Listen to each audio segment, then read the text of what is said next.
नमस्कार, मी पंजाब टक. आज आहे 28 मे 2025 आणि मी आलेलो आहे चाळीसगाव जिल्हा तालुक्यामध्ये लोंडेगाव या ठिकाणी. आणि तुषार कृषी केंद्र या ठिकाणी शेतकरी मेळावा शेतकरी मेळावा इन्व्हेज कंपनीने ठेवला होता.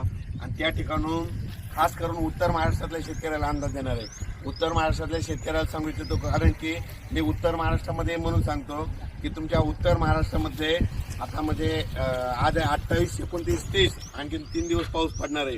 त्याच्यानंतर 31 मे पासून ते 5 जून पर्यंत हवामान कोरडं राहणार आहे, सूर्यदर्शन होणार आहे. म्हणून हा अंदाज लक्षात येतो. माझी तुम्हाला विनंती, तुम्ही काय करा, 31 मे ते 5 जून पर्यंत तुम्ही शेतीचे कामं आटपून घ्या, कापसाची लागवडी करायची करून घ्या.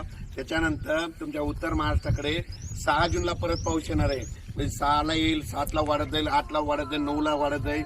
तसाच वाढत 30 तारखेपर्यंत म्हणजे तुमच्या उत्तर महाराष्ट्राची चांगली पेरणी होणार आहे. म्हणून हा अंदाज लक्षात येतो. पण आता राज्यातल्या सर्व शेतकऱ्याला सांगू इच्छितो, हा अंदाज चाळीसगाव तालुक्यातून लोंडेगाव या ठिकाणी देत आहे. तर या ठिकाणून राज्यातल्या शेतकऱ्याला सांगतो, तुम्ही काय करा, आणखीन आपल्या राज्यामध्ये महाराष्ट्रामध्ये पूर्व विदर्भ, पश्चिम विदर्भ, दक्षिण महाराष्ट्र, उत्तर महाराष्ट्र, कोकणपट्टी, खानदेश, मराठवाडा जवळपास 30 मे पर्यंत भाग बदलत दररोज पाऊस पडणार आहे. मुसळधार, कुठं वावणे, कुठं रिमझिम. त्याच्यानंतर 31 मेला लगेच वारं सुटणार आहे. 31 मे पासून ते 5 जून 6 जून पर्यंत ऊन पडणार आहे, सूर्यदर्शन करणार आहे. म्हणून हा अंदाज लक्षात येतात. माझी सगळ्याला विनंती, जमिनीमध्ये 1 फूट ओल आहे, जर पेरणी करायला काही हरकत नाही.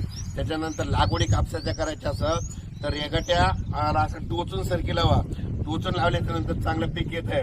आणि तुम्ही लावल्याच्या नंतर जमिनीत 1 फूट ओल असल्यामुळं तुमचे काही कापसं खराब होणार नाहीत. म्हणून हे लक्षात येतं. पण राज्यात मात्र 30 मे पर्यंत राज्यात भाग बदलत पाऊस पडणार आहे. त्याच्यानंतर राज्यातला संपूर्ण पाऊस 1 जूनला मात्र सगळीकडे सूर्यदर्शन होणार आहे. म्हणून हा अंदाज लक्षात घ्यायचा. अचानक वातावरणात बदल झाला, लगेच उद्या एक मेसेज दिला जाईल.